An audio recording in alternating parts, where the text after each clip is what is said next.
कैलासातून माता पार्वती अवतरणार. श्री रेवणाचार्य यांच्या कृपा आशीर्वादानं वयाच्या 60व्या वर्षी मुलगौरा व सुखदेव यांच्या पोटी तेजस्वी बालकाचा जन्म झाला. जयघोष करूया शिवयोगी श्री सिद्धरामेश्वर महाराज की. अतिशय सुंदर देखणा नयनरम्य असा हा सोहळा श्री बाल सिद्धरामांचा जन्म सोहळा आपण पाहतो आहोत. बाल सिद्धराम मोठे होत लागले.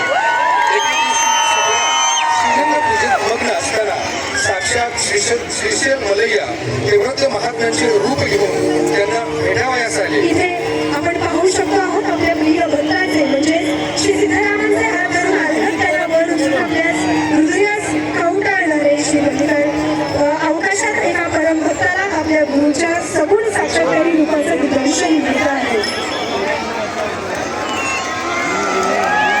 श्री मल्लिकार्जुनांचे आशीर्वाद घेऊन सोंदलगीचा व भक्तांचा उद्धार करण्यासाठी श्री सिद्धरामेश्वर आपल्या गावी परतल्यानंतर परमेश्वराची आज्ञा घेऊन माता गंगा व इतर नद्यांचे तीर्थ घेऊन सोनलगीत आणि श्री सिद्धरामेश्वरांच्या आज्ञेनुसार सोनलगीच्या या पवित्र तलावात कायम स्वरूपी जलरूप होऊन विलीन होत आहे. हे तलाव म्हणजे फक्त पाणी नाही तर सिद्धरामेश्वरांची कृपा आहे. हे पवित्र तलाव म्हणजे भक्तांच्या मनाची शुद्धता. हे तलाव म्हणजे साधना आणि तपश्चर्याचं प्रतीक आहे.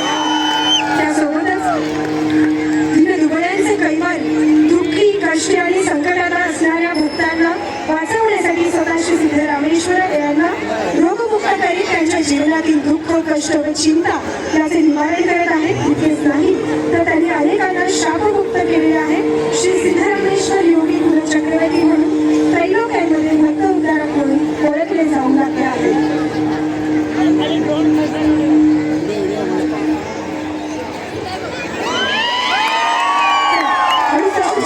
68 लिंगांची स्थापना करणारे सिद्धरामेश्वर अवघी भूमी शिवमय झाली. सिद्धरामेश्वरांच्या पायी 68 लिंगे जागती भक्तीच्या दीप उजळती. तपश्चर्याच्या तेजातून उगवले शंकर 68 लिंगात वास करी स्वयं विश्वंभर. सोनलगीच्या क्षेत्र रक्षणासाठी शिवयोगी श्री सिद्धरामेश्वर श्री गणेशाची आराधना करतानाचा हा पुढचा लाईव्हच्या माध्यमातून साकार होणारा हा देखावा आपण पाहू शकणार आहोत. आकाशात साक्षात शिवयोगी श्री सिद्धरामेश्वर महाराज शिवलिंगाची पूजा करतानाचा हा सोहळा आपण पाहिला. आजही जगात पाहू शकता सोनलगीच्या क्षेत्र रक्षणासाठी श्री शिवयोगी सिद्धरामेश्वर महाराज श्री गणेशाची आराधना करत आहेत. 68 शिवलिंग व अष्टविनायकांची स्थापना करून त्यांनी या पंचक्रोशीला संरक्षित केला आहे. बोला अष्टविनायक स्थापनाधीश शिवयोगी श्री सिद्धरामेश्वर महाराज की.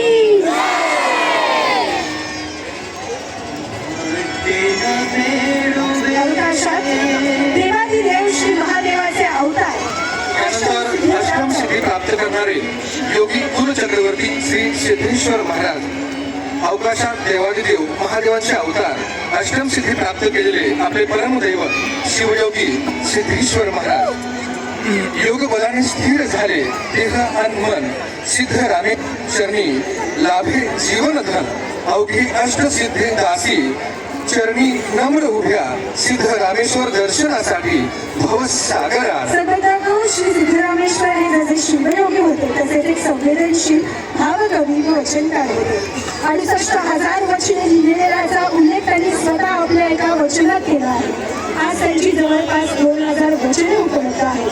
श्री सिद्धरामेश्वरांची वचने आज सिद्धरामांनी कपिल सिद्ध मल्लिकार्जुनांशी केलेला संवाद असून मनुष्यांचा आनंददायी जीवनाचा मार्ग या वचनातून आपल्याला प्राप्त होत आहे. अशा श्रेष्ठ वचनकारांना आपण नमन करूया. ती वचने वाचून त्यांचा प्रसार करूया आणि त्याचे आचरण करूया. बोला श्रेष्ठ वचन विभूती शिवयोगी श्री सिद्धरामेश्वर महाराज की जय.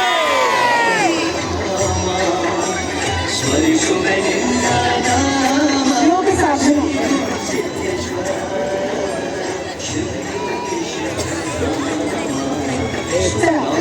आपल्या अद्वितीय योग साधनेने अष्टम सिद्धी प्राप्त करून या साधनेच्या साधनेच्या जोरावर त्यांनी प्रत्यक्ष भिंत चालवली. धन्य ते शिवयोगी श्री सिद्धरामेश्वर आणि धन्य ते तुमकुमरचे रहिवासी ज्यांनी हे अद्भुत दृश्य पाहून आपल्या जीवनाचं सार्थक केलं. हो, आपल्या अद्वितीय योग साधनेला अष्टमसिद्धी प्राप्त करून तर साधनेच्या जोरावर त्यांनी प्रत्यक्ष भिंत चालवली. तुमकूर येथील हे रहिवासी ज्यांनी हे अभूतपूर्व दृश्य पाहून आपल्या जीवनाचं सार्थक केलं. तो सोहळा आज आपल्याला इथे साकार होताना पाहता येतोय.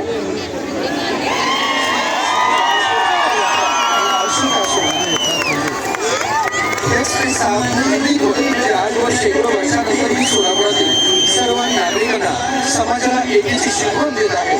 धर्म जात सर्व काही विसरून त्या दिवशी लहानात थोड्यापासून वयोवृद्धांपर्यंत सर्वजण दोऱ्याच्या मिरवणुकीत सहभागी होतच असतात. सर्व सद्भक्तांची एकच वेशभूषा ती म्हणजे बाराबंदी. श्री सिद्धरामेश्वर यांची शिवयोग समाधी. शिवयोगी श्री सिद्धरामेश्वर अवतारी पुरुष होते. सोनाली म्हणजे सोलापूर त्यांची कर्मभूमी तपोभूमी. आपल्या या भूतलावरील कार्य संपल्यानंतर त्यांनी जिवंत योग समाधी घेण्याचा निश्चय केला. समाधीपूर्वी त्यांनी सर्वांना आशीर्वाद दिले व म्हणाले, जोपर्यंत मी या सोनालीत आहे तोपर्यंत या गावावर कोणत्याही प्रकारचे नैसर्गिक संकट उद्भवणार नाही. जोपर्यंत मी योग समाधीत आहे तोपर्यंत गावाची भरभराट होत राहील असे समजावे. नित्य नियमाने परमेश्वराची पूजा करावी. सोनालीचे भू कैलासपती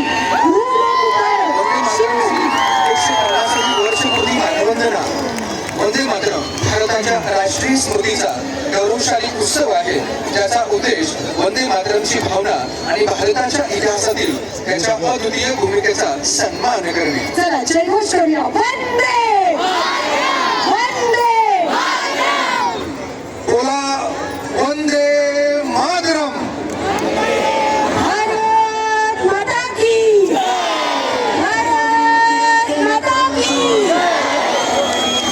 शिवयोगी सिद्धरामेश्वर महाराजांचा थोडक्यात साकार झालेला हा जीवन प्रवास यासाठी एकदा जोरदार तारा वाजूया. हात वरती करून